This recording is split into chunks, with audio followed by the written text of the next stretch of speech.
Faz tempo que eu não vejo a luz do dia. Estão tentando sepultar minha alegria, tentando ver meus sonhos cancelados.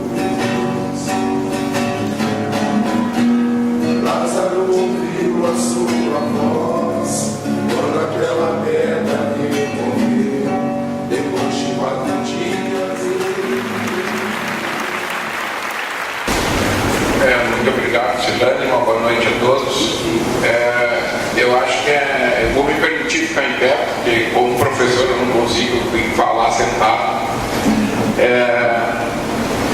Eu acho que é importante numa noite como hoje e esse evento todo que ocorre durante essa semana, da gente agradecer a oportunidade da gente poder ter acesso a isso e agradecer principalmente aos espíritos que preparam isso para nós e permite que nós estejamos aqui essa noite. Então, que nós não podemos esquecer que, apesar de encarnados, a nossa verdadeira vida é a vida espiritual, e se nós estamos aqui é porque existe uma permissão, uma preparação pelos espíritos para nós estarmos aqui. Então, não esqueçamos de agradecer aos mentores que organizam a casa e ao anjo da guarda de cada um de nós, ao nosso espírito que cuida de nós durante a encarnação, quando a gente permite ser cuidado. Bom, a ideia da noite de hoje é nós conversarmos sobre esses diferentes temas que estão aqui expostos. Então nós vamos conversar um pouco sobre, se fala muito em terceiro milênio, mas trazendo dados do que existe, se realmente a gente está no terceiro milênio. O que é esse terceiro milênio? Logo em seguida nós vamos ver que nós vivemos numa situação, nós somos cristãos, mas nós vamos dar uma pincelada e observar que durante toda a história da humanidade outros espíritos também estiveram aqui e trouxeram ensinamentos que prepararam para que o Cristo viesse e para que nós chegássemos aonde chegamos. Logo em seguida nós vamos falar especificamente no momento que nós estamos vivendo de transição planetária, falar um pouquinho sobre o mundo de regeneração, porque a gente não sabe muito disso, e especificamente o último tópico que a gente vai tratar do nosso papel, e aí nós vamos ver que o nosso papel é exatamente o tema dessa semana aqui, o que nós podemos fazer para que as coisas mudem. É justamente educar o nosso sentimento, não existe outra coisa que possamos fazer. Bom, então, começando a falar sobre essa pergunta, porque para nós é 2016, mas será que para o mundo todo também é 2016? Então é isso que nós vamos conversar um pouquinho. Então, se nós pegarmos a nossa origem como ser humano, a gente remonta a mais de 3 bilhões de anos, onde surgiram os primeiros hominídeos que deram biologicamente origem a nós da forma que somos hoje. A nossa espécie, o Homo sapiens, surgiu há 500 mil anos, então é muito mais do que o terceiro milênio. Nós como espécie sobre a Terra. Esses, mesmo antes de ser o Homo sapiens, que é a nossa espécie hoje, existem registros de que esses povos muito antigos já manifestavam algumas crenças, o que diferenciava esses hominídeos dos demais habitantes daqui e que hoje muito mais nos diferencia dos animais. Essas crenças, essa questão de enxergar além do aqui e agora. Então isso é algo que a gente traz há muito mais tempo. Quando a gente pega os diferentes horóscopos também, a gente vai ver que esse registro do algo a mais, além do dia a dia, do material, sempre existiu essa sementinha nas crenças, nas culturas desses povos. Então a gente vê que a gente está muito mais do que esse terceiro milênio. Uma coisa que nos deixa bem claro é que existiram civilizações, e aqui tem um exemplo dos Incas, que existiram e desapareceram antes de Cristo. Essa civilização, e até hoje existem estudos que se perguntam como que eles tinham um adiantamento intelectual tão grande. Muitas das coisas que se encontram nas ruínas hoje em dia só se consegue fazer, por exemplo, como encaixes de pedras. Isso para citar uma, tem várias outras civilizações, encaixes de pedras perfeitos que hoje em dia para se fazer precisa de laser. Então, como que esse povo nessa época conseguia fazer esse tipo de coisa? Na África existem pinturas de mais de 6.000 anos antes de Cristo. Então já é uma manifestação artística, já é algo que existia uma preocupação para que fosse deixado um legado para os descendentes, um registro do que aquela população vivia, o que eles faziam no dia a dia. Temos a civilização egípcia e judaica, que é uma civilização que é um pouco mais, que seu histórico é um pouco mais conservado, é mais fácil de ser estudada. Os gregos, que podemos dizer que é o berço do que hoje é a nossa civilização ocidental, pelo menos. Na Índia e na China, o berço da civilização oriental. Então, essas eram sociedades organizadas há mais de 5.000 anos atrás. Então, por isso o questionamento: estamos no terceiro milênio? Nós estamos no terceiro milênio, nós dizemos que estamos no terceiro milênio, porque nós seguimos o calendário gregoriano, que, conforme está bem claro, ele é extremamente novo. O calendário que nós seguimos foi instituído depois da descoberta do Brasil, em 1582. Até ali, o calendário que valia, que é semelhante a esse outro, era o calendário juliano, que era o calendário do imperador Júlio César, que foi instituído 46 anos antes de Cristo. Então, a medida do tempo é extremamente relativa. Nós estamos hoje no dia 31 de agosto de 2016 porque nós seguimos o calendário gregoriano. Mas, por exemplo, para os persas, que seguem um outro calendário, eles estão no ano de 1395. Para os indianos, estão no ano de 1938. Então, eles ainda não chegaram no terceiro milênio. Enquanto que os hebreus já estão no ano 5.776. E os chineses já estão no ano 4.714. Então, o terceiro milênio é relativo. É para nós ocidentais que somos uma parte da população do nosso planeta. Para nós é terceiro milênio. Diante disso, o terceiro milênio que nos importa é esse aí, no que foi dito por Raul Teixeira.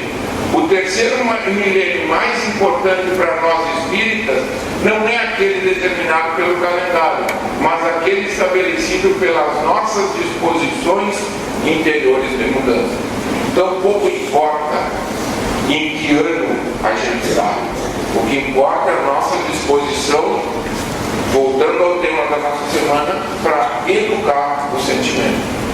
Então, terceiro milênio é só uma forma que se usou para determinar dentro de um dos tantos calendários que é usado no mundo.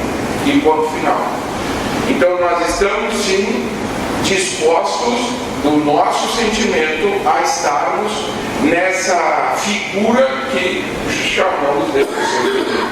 Então, esse é o primeiro ponto. Por quê? A nossa doutrina é a doutrina da razão. Então a gente não pode aceitar e engolir tudo que nos é dito. A gente, quando vai buscar, a gente precisa raciocinar em cima das informações que nos são dadas. Então, por isso que eu trouxe esses achados, para que a gente se questione quando a gente recebe uma informação. Bom, continuando. Então, nós conhecemos um pouquinho do cristianismo. O cristianismo é, digamos assim, a linha que nós seguimos. E muitas vezes a gente vê muitos espíritas, inclusive, não na doutrina espírita, nós vemos espíritas pensando-se ou achando-se ou julgando-se superior a outras religiões. E isso é também natural. A instituição doutrina espírita ela é perfeita porque ela foi escrita por espíritos superiores e traz ensinamentos de espíritos superiores. Agora, nós espíritas somos muito imperfeitos e por isso que muitas vezes as coisas se distorcem. Assim como várias outras instituições são perfeitas, mas são distorcidas por nós que somos imperfeitos. Então isso é extremamente compreensível. Então nós vamos ver que Cristo e a doutrina espírita é, digamos assim, a ponta de algo que vem sendo construído pelos espíritos superiores há milênios. Para que chegasse no que hoje é a doutrina espírita, foram necessários milênios de ensinamento e de aprendizado nosso como humanidade, para que a gente conseguisse atingir esse pouquinho de compreensão que a gente tem hoje. Então, por exemplo, Krishna, que viveu 2100 anos antes de Cristo, diz aquilo ali: quando o corpo se dissolve, a alma vai para a região dos seres puros. Se a paixão domina, ela vem de novo habitar a terra. Nada mais além de reencarnação. E foi dito há 2100 anos antes de Cristo. Então, não é necessário ser cristão para ser bom, independente da religião cristã que se é. Se eu seguir aquele preceito, já é um grande ensinamento. 2100 anos antes de Cristo. Moisés, que deu a base para o cristianismo.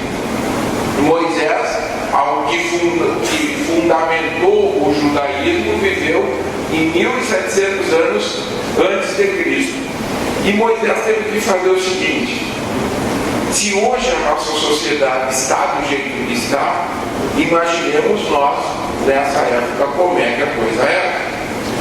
Então, Moisés, os ensinamentos dele são divididos naquelas duas vertentes: a lei de Deus, que são os 10 mandamentos, que foram tomados por Cristo quando ele esteve entre nós e disse: não, isso aqui é realmente a palavra de Deus. Porém, para que Moisés conseguisse dominar um pouco aquela população, ele teve que lançar mão da lei disciplinar através de seus 5 livros. Aqueles 5 livros, Gênesis, Êxodo, Levítico, Números e Deuteronômio, são 5 livros que trazem a lei do homem para dominar, para que a sociedade fosse um pouco mais, que conseguisse aceitar os ensinamentos da lei de Deus. Aqueles 5 livros de baixo, aqueles 5 livros que juntam essas leis, eles não são eternos, porque assim como as nossas leis hoje não são eternas, os 10 mandamentos, aqueles lá de cima, sim, aqueles são eternos, porque eles são a lei de Deus, são as leis naturais, são as leis divinas. Então esses vão permanecer para sempre porque são divinos. Então Moisés deu a base para o cristianismo, tanto é que se usa até hoje esses mandamentos. Na Índia se teve Brahma, que reencarnou lá 1400 anos antes de Cristo e trouxe os ensinamentos no livro das Vedas, e esses livros eles são divididos em capítulos, e eles, além dos esses hinos, basicamente, esqueci o nome agora, dos mantras, tá? Então, além dos mantras, eles falam dos sacrifícios e dos rituais. Então, também é uma base. E os princípios que estão nesses livros são Deus único com uma tríplice, Deus é único com tríplice manifestação. Por que isso tem que ficar muito claro? Porque a sociedade à época adorava qualquer coisa que era tida como sobrenatural. E antes disso, primitivamente, se adorava fogo e os 5 elementos, e assim foi indo. Então, esses espíritos evoluídos foram vindo e trazendo ensinamentos, aqui, sendo Deus único com tríplice manifestação, o mundo é eterno, trazia o ensinamento da reencarnação, o karma e, digamos assim, os mundos evoluídos que eles chamam de nirvana.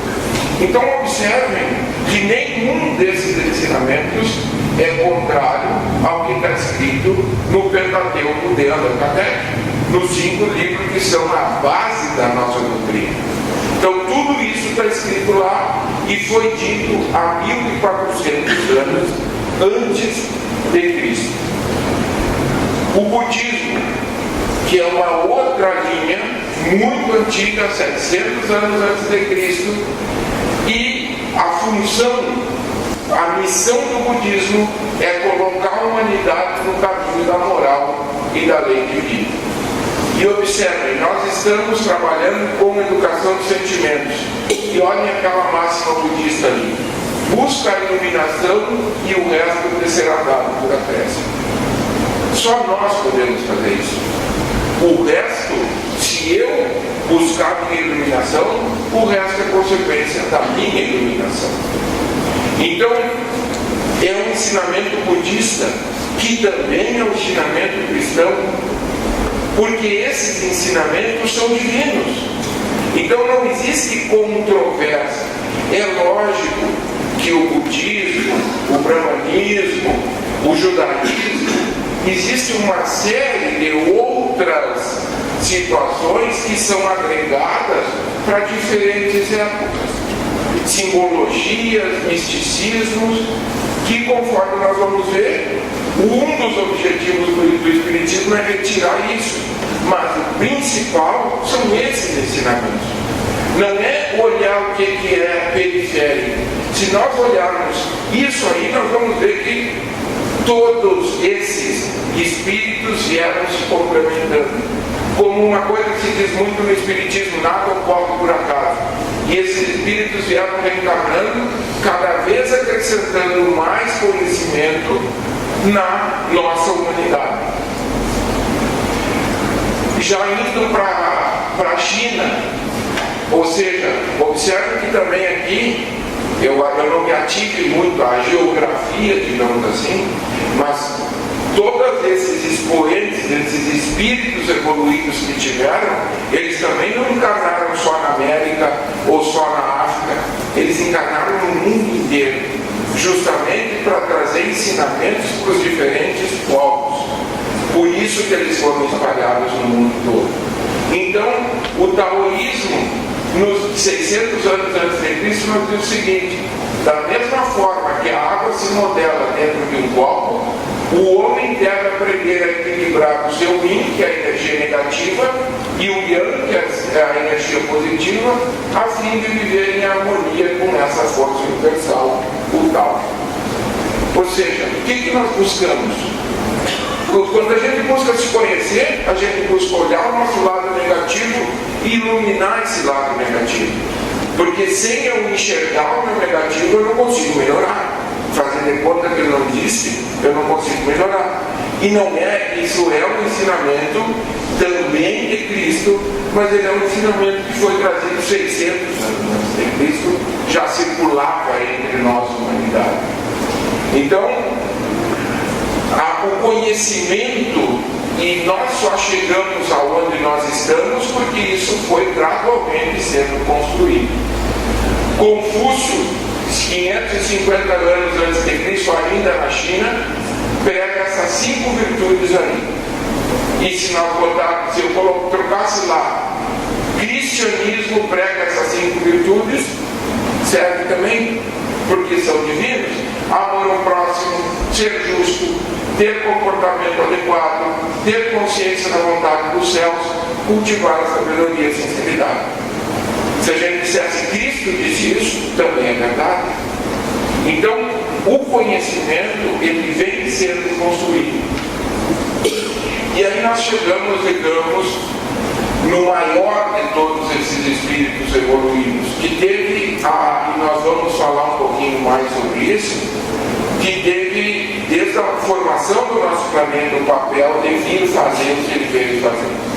Então Jesus Cristo nos trouxe essa grande máxima aqui. E observem como nós, como humanidade, precisamos nos adaptar às situações. Até o ano 313, ou seja, aí agora sim falando no nosso calendário que nós adotamos, até o ano 313, Roma queria destruir o cristianismo, que era o império dominante.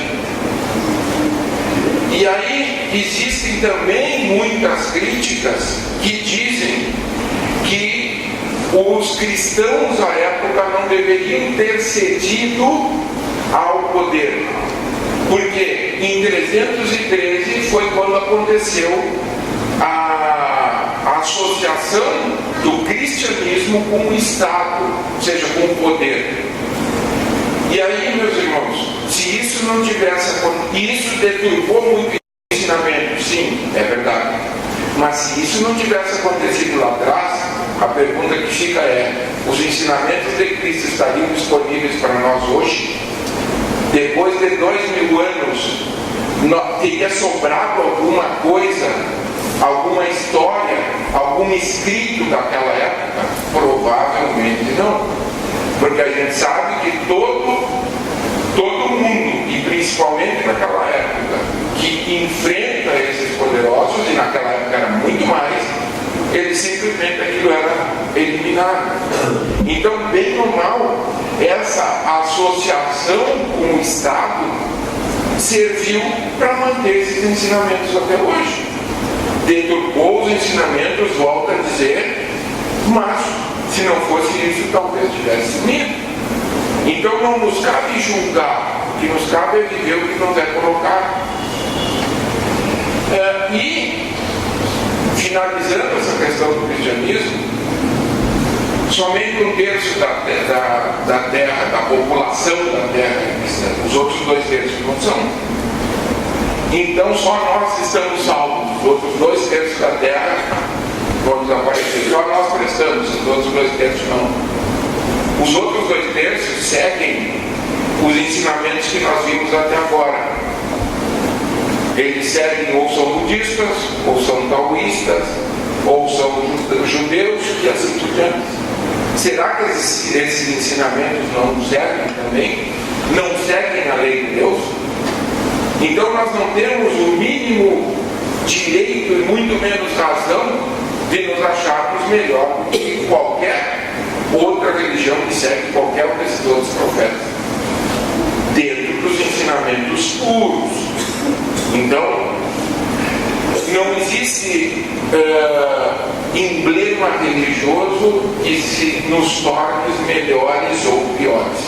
Então, só esses, eu acho que, digamos, baseado em todas essas evidências que a gente tentou juntar, a mensagem final seria essa: independente da linha que se segue, se segue os ensinamentos de Deus, nós estamos no caminho certo. Bom, e digamos assim, o último passo em termos de refinamento dos ensinamentos da lei de Deus, nós acreditamos que é a nossa doutrina. E para que veio essa doutrina? Para que a doutrina espírita existe?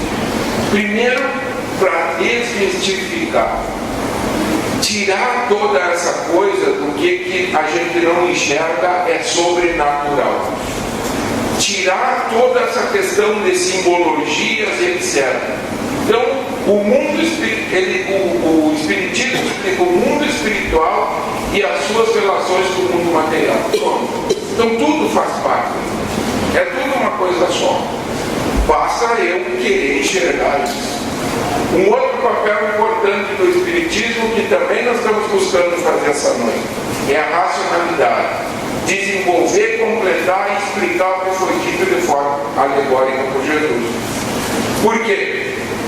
Se hoje a gente não entende os ensinamentos, imaginemos há 2000 e tantos anos atrás.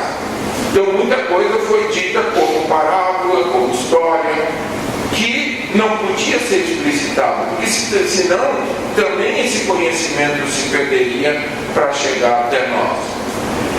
Explicação lógica ao sofrimento e dificuldades vivenciadas pelas criaturas. Então, mudou o prisma de se enxergar. Por exemplo, os judeus, segundo eles, a gente já nasce predestinado ou ao sucesso ou ao fracasso. E aí veio uma segunda explicação, diz, não, para um pouquinho, se tu acha, tu pode mudar, depende só de ti. Então, é conhecimento sobre o conhecimento. É o que eu digo, não tem como ensinar uma equação para alguém se eu não ensino que 2 mais 2 é igual a 4. Então não adianta escrever uma equação de não sei que grau ali, que se a pessoa não sabe fazer 2 mais 2 é igual a 4. Então precisa que o conhecimento seja construído dessa forma. E a certeza da imortalidade e da universalidade. Então tudo aquilo junto nos leva a essa certeza. Então esse é o papel do Espiritismo. Bom, então nós vimos como que nós chegamos até aqui. E que todos os grandes espíritos, todos não, desculpa, alguns dos grandes espíritos que estiveram encarnados e que trouxeram grandes ensinamentos para a nossa humanidade. E agora nós vamos trazer alguns pontos que falam da fase que nós estamos vivendo, mas que fique bem claro. As fontes consultadas aqui, eu acho que aqui já deve ter alguma coisa escrita, tá? Ou são livros editados pela Federação Espírita Brasileira, ou de médiuns extremamente reconhecidos pela Federação Espírita Brasileira, manifestações mediúnicas de dentro da Federação Espírita Brasileira. Então, digamos assim, as informações que eu busquei compilar para trazer para cá são informações com a chancela da Federação Espírita Brasileira. Não é um livro aventureiro que foi publicado não sei aonde, etc. Então, essas informações estão no livro A Caminho da Luz, pelo Espírito Emmanuel, psicografado por Chico Xavier. E nesse livro está bem claro. Existiram essas duas reuniões de espíritos puros na vizinhança da Terra. A primeira foi uma reunião em que esses espíritos puros decidiram que a Terra seria criada. Então imagine quem foi Jesus. Antes da Terra ser criada, ou seja, há bilhões de anos, ele já era um espírito capaz de governar o planeta que nem a Terra. Então imagine a idade que esse espírito tem e o grau de pureza que ele atingiu. Volto a dizer, isso são informações chanceladas pela Federação Espírita Brasileira. A segunda grande reunião que aconteceu com espíritos desse gabarito foi para decidir a vinda de Jesus, que aconteceria 2000 anos atrás. E segundo os relatos, não existe um tempo preciso, houve, para que Jesus pudesse se rematerializar, houve uma preparação de 1000 a 4000 anos para ele poder se adaptar à Terra como é hoje. Então isso está no livro A Caminho da Luz. No dia 18 de abril de 2010, Dr. Bezerra de Menezes, através de uma mensagem na Federação Espírita Brasileira, nos contou isso aí.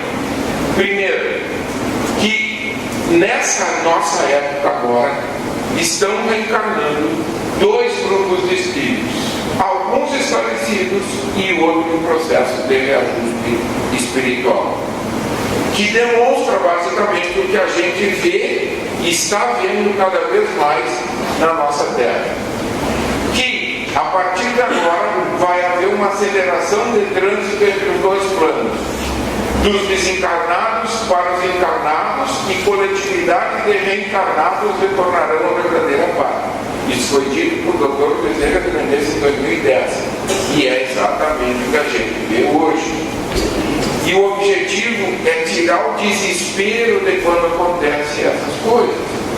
Da gente ter clareza que esses espíritos evoluídos estão cuidando de tudo isso, que nada disso acontece por acaso.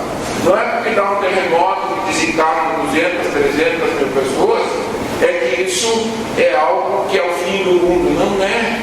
É natural, está previsto, está sendo coordenado isso. E nós temos que aceitar isso como parte do processo de transição. Nessa mesma mensagem, nessa reunião com Ismael, que o doutor Bezerra deixa bem claro que é mensageiro de Jesus, ele deixa evidenciar que essas provações que nós passamos têm o papel de renovar a consciência, é uma decantação para selecionar os que deverão viver a era da regeneração. Então, que existe essa necessidade porque nós ainda estamos nesse grau evolutivo. Espíritos empedernidos retornarão em cerca de 50 anos. Então, nos próximos, que seriam 35, 40 anos, ainda haverá a reencarnação desses espíritos empedernidos como sendo a última oportunidade, já que estão vindo muitos espíritos evoluídos também, para influenciar o comportamento desses outros espíritos. Então, isso volta a dizer que está sendo dito por Dr. Bezerra. Nessa reunião também foi discutido os planos de Jesus para a cristianização dos homens e lutas e dores estimulando união, compaixão e misericórdia. Esse último tópico, só fazer um link com o que a gente está vendo no dia a dia. Ontem eu estava assistindo o jornal e foi recolhido um barco de refugiados no Mediterrâneo com 3.500 pessoas, eu acho, ou 6.500 pessoas. Quando que há uns anos atrás os europeus iam recolher, eles iam ajudar a afundar. Essa é a verdade. Então, essas misérias que acontecem, elas têm um outro lado também. Elas despertam a consciência em alguns que não teriam essa consciência despertada enquanto não visse uma criança nascer dentro de um barco no meio do mar sem as mínimas condições. Isso sensibiliza qualquer um de nós. Então esse é o objetivo. Nessa reunião, nesse livro também, No Caminho da Luz, Emmanuel nos explica que nesse momento, tá, nessa transição que nós estamos vivendo, se repetirá o que aconteceu no Capela. O que aconteceu, essas civilizações, e dentre elas essas aonde estiveram esses espíritos evoluídos, vários que foram citados anteriormente, essas civilizações, elas vieram e foram reencarnação de espíritos intelectualmente evoluídos que não tinham mais condições de viver devido à evolução do planeta em que eles viviam. E isso explica por que essas civilizações, como os maias, os egípcios que construíram aquelas pirâmides, aqueles ensinamentos sumiram. Aqueles espíritos que tinham aquela capacidade intelectual de fazer uma pirâmide daquele tamanho, hoje nós readquirimos como humanidade daqui. Mas durante um longo tempo, a humanidade não tinha condições de fazer essa pirâmide. Hoje tem. Mas talvez há 100 anos, eu não sei se eu posso estar dizendo uma bobagem, mas eu acredito que há 100 anos a humanidade não teria condições de construir uma pirâmide ou 150. mas teve há mais de 2.000, 3.000 anos atrás, e depois desapareceu e agora voltou. Então, isso nos diz alguma coisa, isso nos mostra que algo aconteceu aí. Então, esses espíritos vieram, passaram por um processo e a maioria deles retornou à sua pátria. Muitos continuam aqui, mas a maioria retornou à sua pátria. Então, nós vamos passar por isso como humanidade. Quem quiser, quem tiver a vontade de correr atrás do prejuízo que nós mesmos nos causamos, nós vamos continuar. Quem não conseguir, vai acontecer o que aconteceu já na nossa Terra, que vai ter que reencarnar no planeta mais atrasado, ajudando aqueles espíritos menos evoluídos, e aí com isso adquirindo créditos para, se necessário, retornar para um planeta de regeneração. Eu acho que aquela primeira frase lá é uma frase extremamente importante e reflexo do que estamos vivendo hoje, que Emmanuel disse: a dor há de vir realizar a obra que não foi possível ao amor edificar por si mesmo. Nós não temos sensibilidade ainda de evoluirmos pelo amor. E eu acredito que talvez a grande maioria de nós que estamos aqui nessa noite, nós viemos nessa casa por algum processo de dor, mais ou menos intenso. Mas a gente chega, e principalmente quem trabalha, normalmente chegou a isso por um processo doloroso. Não que tivesse faltado a oportunidade de chegar pelo amor, mas a gente não escuta como é. A suavidade do amor é muito difícil da gente sentir. Agora, a dureza da dor, a gente sente. A inteligência bestial combaterá ainda a sabedoria divina por longo tempo. Ou seja, a cognição, ou seja, a mente, ainda por muito tempo, vai superar o coração, que é a sabedoria. Isso é exatamente o que nós vivemos hoje na nossa sociedade. Ainda é muito mais forte o conhecimento cognitivo do que o conhecimento emocional. Em 2015, Dia da Cruz, numa manifestação na Federação Espírita, continuando com as orientações dadas por Bezerra de Menezes, nos falou o seguinte: que o movimento migratório entre o mundo espiritual e físico vai ocorrer e também entre o reencarnado. O que nós estamos vendo hoje? Quantos milhões de pessoas refugiadas da Síria a Alemanha acolheu? Quantos aqui o Brasil está acolhendo refugiados do Haiti?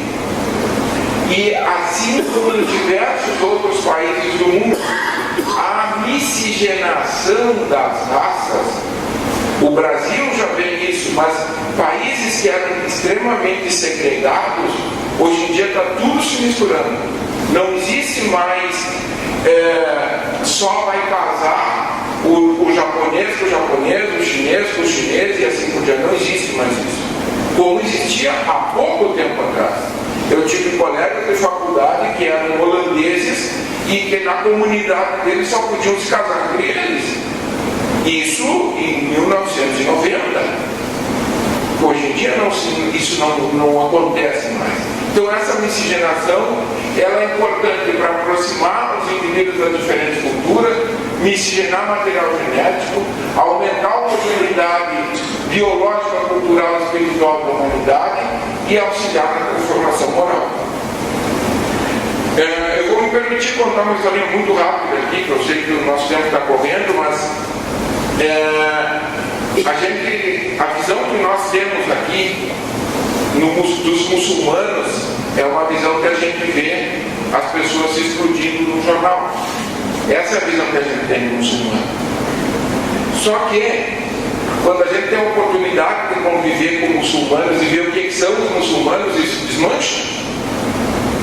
E nós tivemos a oportunidade de viver isso. E aí se perde toda aquela figura que foi criada. Então, nada mais correto do que haver essa mistura. A minha mãe diz que ela demorou muitos anos para não ter, digamos assim, de se sentir confortável junto com o japonês, porque a cultura da época colocou na cabeça, na época da guerra, colocou na cabeça dela que os japoneses eram inimigos. E isso foi a cultura que colocou. E hoje em dia isso se desfez. Então gradualmente essas coisas vão se desfazendo. A questão do negro também está se desfazendo. E assim nós vamos virando uma humanidade e não mais diferentes raças, devido a essa miscigenação que está acontecendo.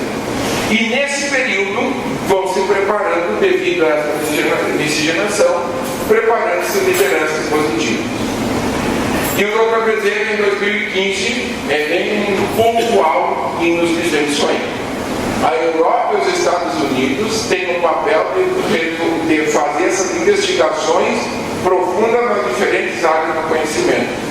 Ou seja, nós como humanidade precisamos desenvolver o conhecimento.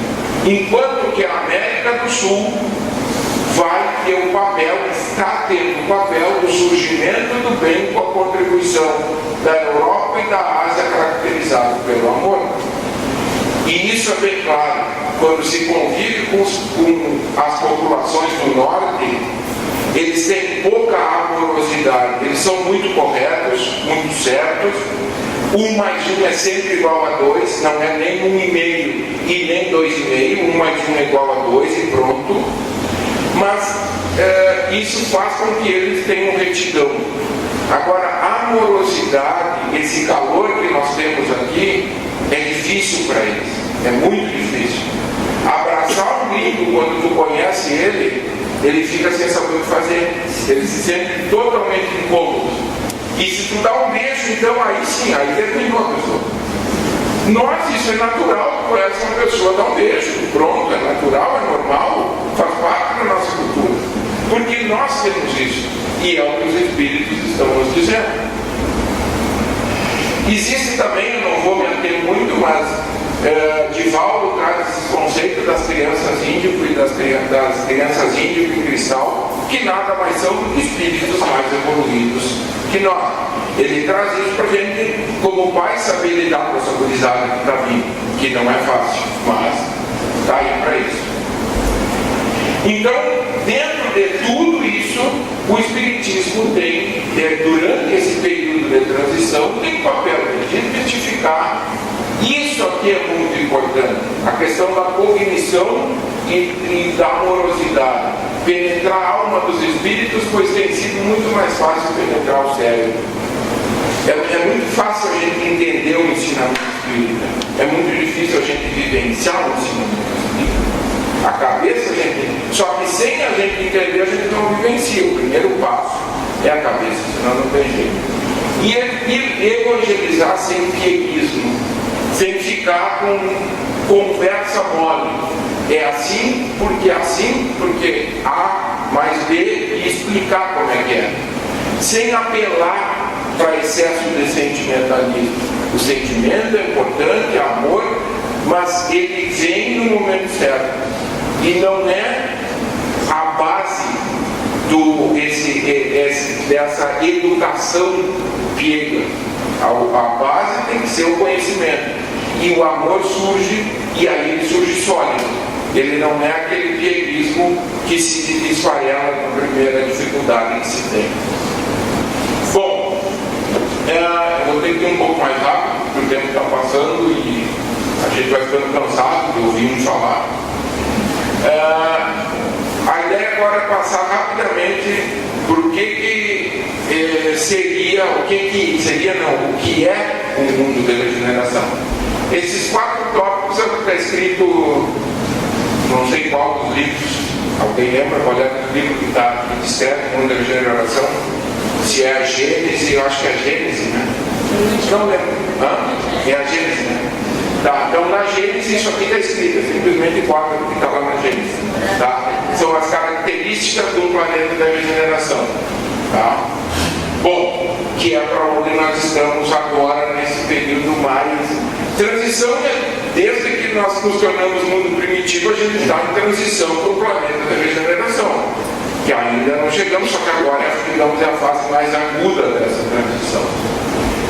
A sociedade do planeta de transição possui leis mais justas, o crescimento individual e coletivo são importantes, não é eu me beneficiar e esquecer do meu vizinho, o desenvolvimento do verdadeiro sentimento de fraternidade que faz com que toda a coletividade se evolua e não apenas eu, experiências provacionais em busca de aperfeiçoamento do espírito, ou seja, não existe mais expiação no planeta da regeneração, existem sim as provas, mas os espíritos que reencarnam no planeta de regeneração já expiaram as suas faltas, agora eles querem provas para poder evoluir, e um intenso e natural intercâmbio entre encarnados e desencarnados, bem como sociedade mais evoluída, ou seja, ET vai deixar de ser mistério no planeta da regeneração. O intercâmbio que existe entre encarnados e desencarnados também vai existir entre humanidades mais evoluídas que mais facilmente poderão nos apoiar, nos ajudar a evoluir, sem esse mistério, sem esse misticismo que hoje existe em volta disso.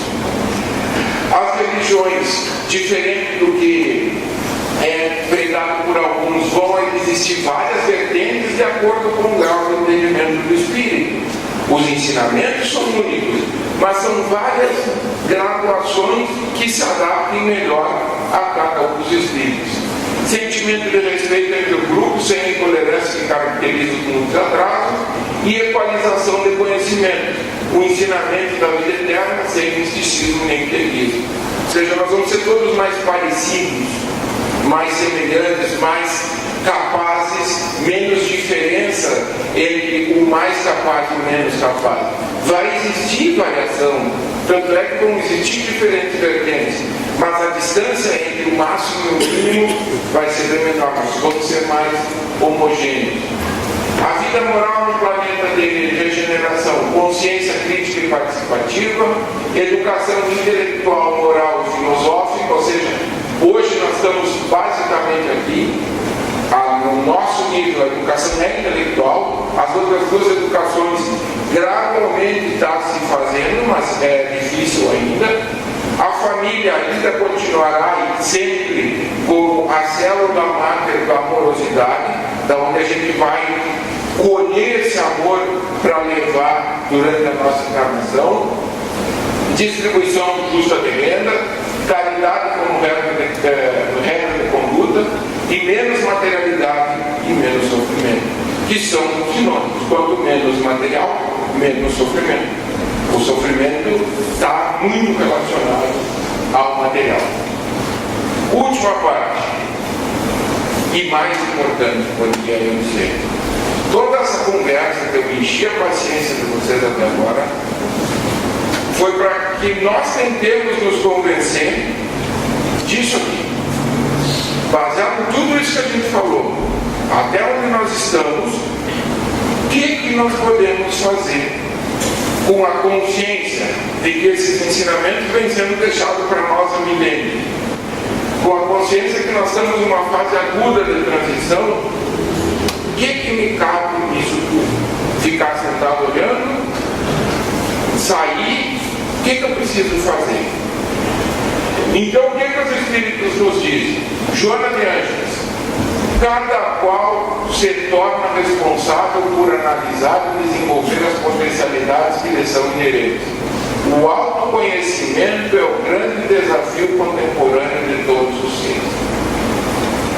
O nosso papel nessa fase que estamos vivendo é nós buscarmos isso aqui, é nós buscarmos olhar mais para nós e menos para o outro. Olhar para dentro de si mais do que para fora. E o que significa isso? Isso aqui é usado em qualquer trabalho que se faz com um grupo dentro de uma empresa. Essa pirâmide é extremamente bem estudada e ela que é desse pesquisador Maslow. E ela nos diz o seguinte: o que é aquilo ali? que eu só consigo atingir o segundo andar se o primeiro estiver pronto, o terceiro se o segundo estiver pronto, e assim por diante. Então, o que nós temos? Vamos colocar aqui religião, tá? Nós só estamos aqui essa noite porque nós temos, em maior ou menor grau, essas necessidades atingidas. Um exemplo, nós não conseguiríamos estar aqui essa noite, vocês ouvindo eu falar às 20 para as 9 da noite, se nós estivéssemos a 2 dias sem comer. Nem vocês estariam aí sentados e nem eu estaria aqui falando. Então, as necessidades básicas, fisiológicas, de segurança, sociais e de estima têm que estarem supridas para nós estarmos aqui. Se desata um tiroteio ali na rua, nós não vamos seguir ficar sentados aqui conversando. Nós vamos tudo nos enfiar para baixo dessas coisas aqui sentados protegendo. Porque a segurança foi atingida. O resto desse eu esqueço. Então, essa pirâmide é a base para nós estarmos aqui. E qual é a base para o próximo passo?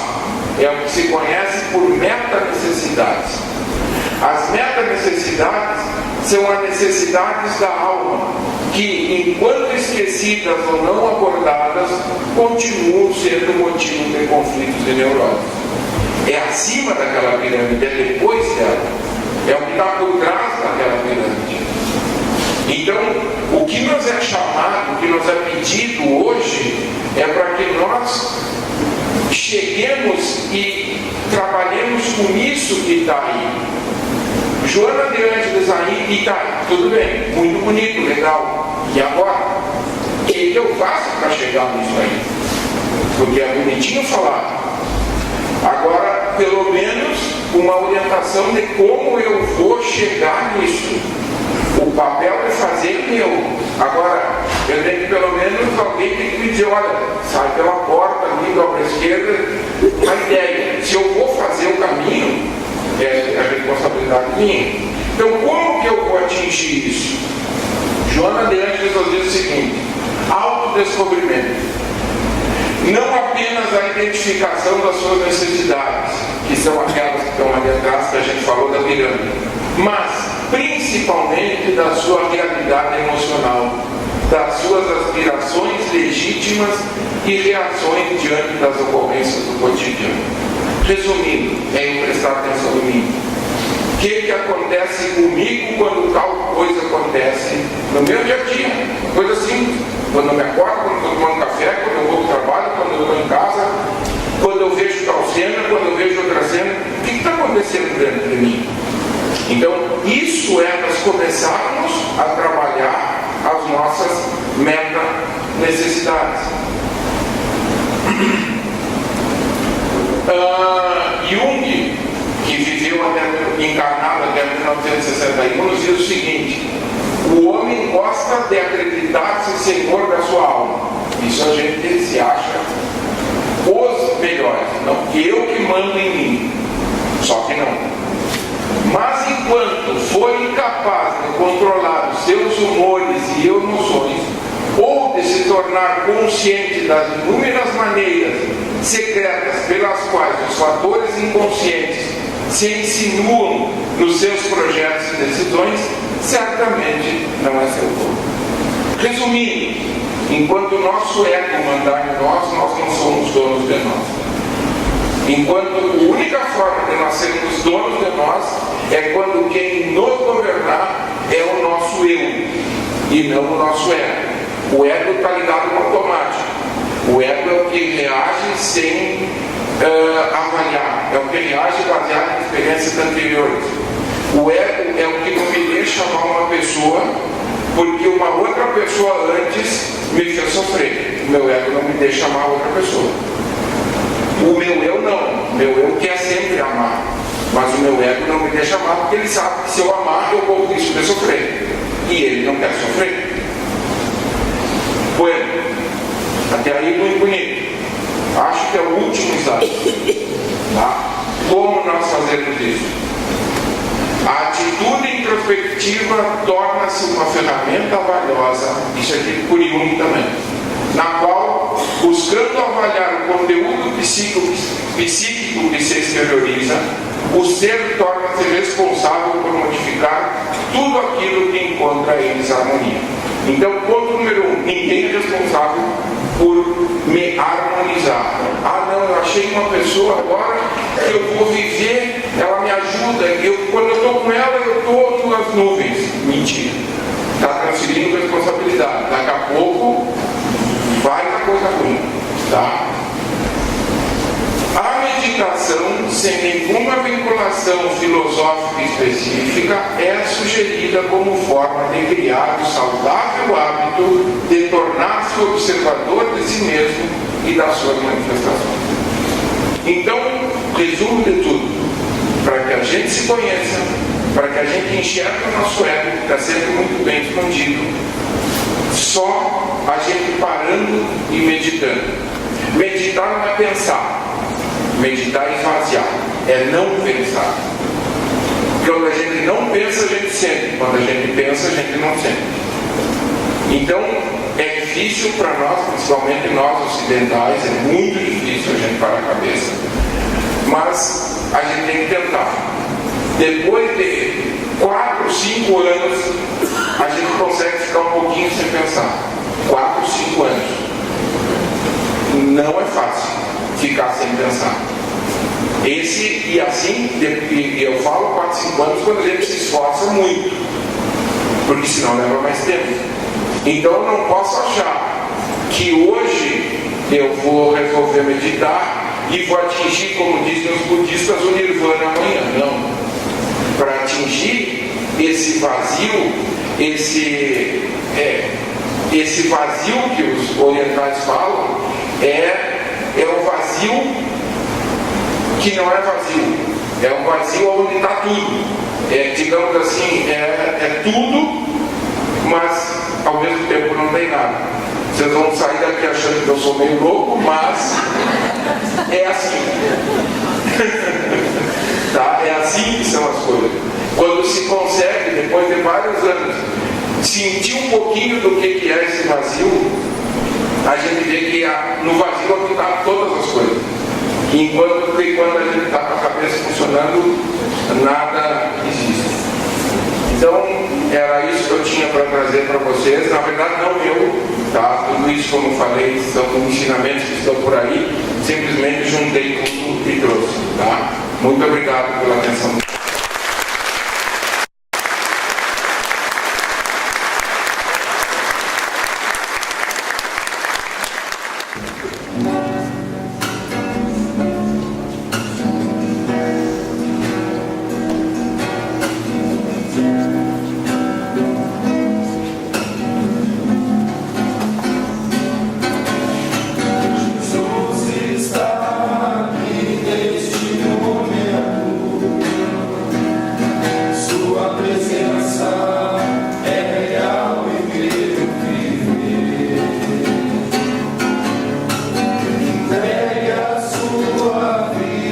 Seus problemas.